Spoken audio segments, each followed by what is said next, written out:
السلام عليكم، ايه الاخبار؟ من فتره نزلت فيديو ازاي ان احنا نقدر نغير اليوزر نيم والباسورد على راوتر وي الجديد، وطبعا الموضوع ده عملناه من خلال الكمبيوتر. ناس كتير اشتكت ان هم مش عارفين يخشوا من على الكمبيوتر، وعايزين ان احنا نعمل الخطوات دي على الموبايل علشان تبقى واضحه. بس برضه في مشاكل واجهت الناس، ونفس المشاكل ونفس الحاجات اللي انا نبهت عليها في الفيديو بتاع الكمبيوتر برضه الناس ما خدتش بيها، لان في ناس برضه بتيجي تغير اليوزر نيم والباسورد بتفتح داتا. وطبعا احنا قلنا لازم تلقط من الراوتر اللي انت عايز تغير اليوزر نيم والباسورد بتاعه. طبعا ما ينفعش ان انت تفتح داتا، او مستحيل ان هو يتغير معاك او حتى يخش على الموقع. حاجه كمان نبهنا عليها ان انت تاخد بالك منها نوع الراوتر. احنا قلنا ان احنا شغالين او بنغير على راوتر وي.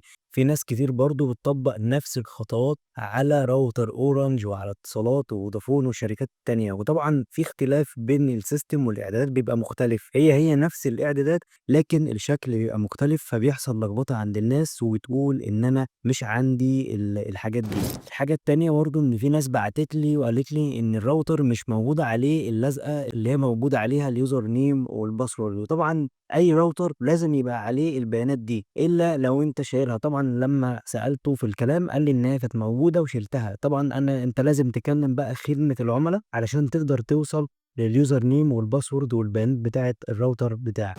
الحاجات دي برضو لازم تاخد بالك منها. احنا قلنا كل الكلام ده في الفيديو الاولاني اللي احنا جربنا ان احنا نغير اليوزر نيم والباسورد من خلال الكمبيوتر. النهارده بقى هنعمل الموضوع ده من خلال الموبايل، وهنشرح برضو كل التفاصيل. والناس اللي بعتت سألت ايه الفرق بين الشبكتين، وازاي نغير الشبكتين، او ازاي ان انا اقفل شبكة واشغل شبكة. يلا بينا نروح للموبايل ونشوف ازاي نقدر نعمل الموضوع ده.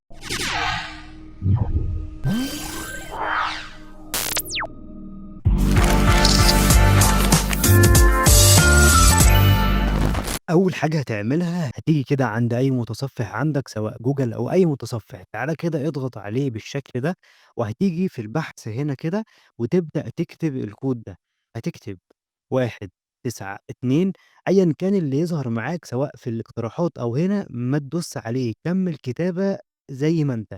بعد كده دوت 168 دوت 1 دوت 1 زي ما إحنا شايفين كده. اضغط بقى search أو بحث، هيبدأ يظهر معاك واجهة البرنامج.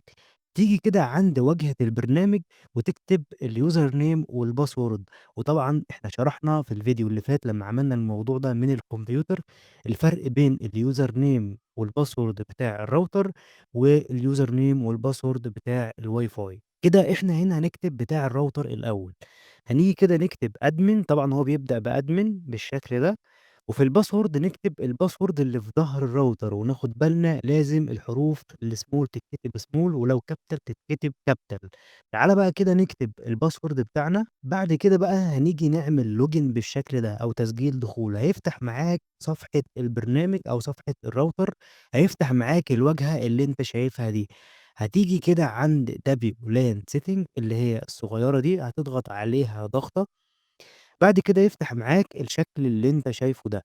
زي ما إحنا شايفين كده، أنت طبعًا ما تختارش global دي، ما تختارهاش اللي هي configuration، خلّيك في الSSID اللي هي تاني واحدة. هتيجي تضغط عليها بالشكل ده. زي ما إحنا شايفين قدّامنا هيظهر معاك شبكتين، الشبكة الأولى اللي هي 2G، والشبكة التانية طبعًا تحت أهي اللي هي 5G. إيه الفرق بين الاتنين؟ الفرق بين الاتنين إن ال2G أقل سرعة من ال5G، وطبعًا ال5G بتوصل لأماكن أكتر من ال2G. لو أنت حابب تشغّل الاتنين ما فيش مشكلة، مش حابب ما فيش أي مشكلة، تشغّل واحدة وتفصل واحدة برضه ما فيش أي مشكلة. تعالَ كده عند ال2G ونبدأ إن إحنا نغيّر الاسم. الاسم ده اللي هو SSID name، هنغيّر هنا الاسم اللي أنت عايزه. وطبعًا تاني واحدة لو أنت حابب إن أنت تخفي الشبكة، لو عملت لها on هتختفي معاك، لو عملت لها off هتبدأ تبقى طبيعية عادي جدًا. الحاجة التالتة طبعًا دي خاصة بالأمان، بنسيبها زي ما هي. هنيجي كده عند الباسورد ونبدأ نكتب أي باسورد إحنا عايزينه من هنا كده. وطبعًا اللي تحت دي اللي هي التحكم في عدد المتصلين، تقدر تحدد عدد المتصلين سواء 5 سواء 6 7 اللي أنت عايزه. أهم حاجة بعد ما تخلّص الموضوع ده إن أنت تيجي تضغط apply أو save، دي خطوة مهمة جدًا. بعد لمّا تخلّص هتيجي تدوس على السهم الصغير ده، ونيجي نخش على الشبكة اللي بعديها اللي هي 5G اللي هي دي، هنضغط عليها ضغطة بالشكل ده. هيفتح معانا نفس الإعدادات. لو أنت حابب تخلّي الشبكتين نفس الكلام برضه ما فيش مشكلة، حابب تعمل اسم وpassword مختلفين برضه ما فيش مشكلة، بس الأفضل إن أنت تخلّي الاتنين واحد علشان لو بعدت شوية عن الراوتر يبدأ يبدِّل تلقائي للشبكة التانية. بعد لمّا تخلّص برضه نفس الكلام هتيجي تقول له apply وكده أنت عملت الشبكتين والدنيا تمام وغيّرت الpassword بكل سهولة. في حاجة تانية جات لي إزاي إن أنا أعرف أو أسماء الموبايلات أو الأجهزة اللي متصلة معايا على الراوتر. لو جيت كده عند home هي بتظهر معاك في قايمة home هتلاقي اسم الموبايل زي ما إحنا شايفين كده، هتلاقي الG6 Galaxy وهتلاقي Vivo وهتلاقي الديسكتوب، كل حاجة متصلة هتظهر معاك في صفحة الhome هنا كده.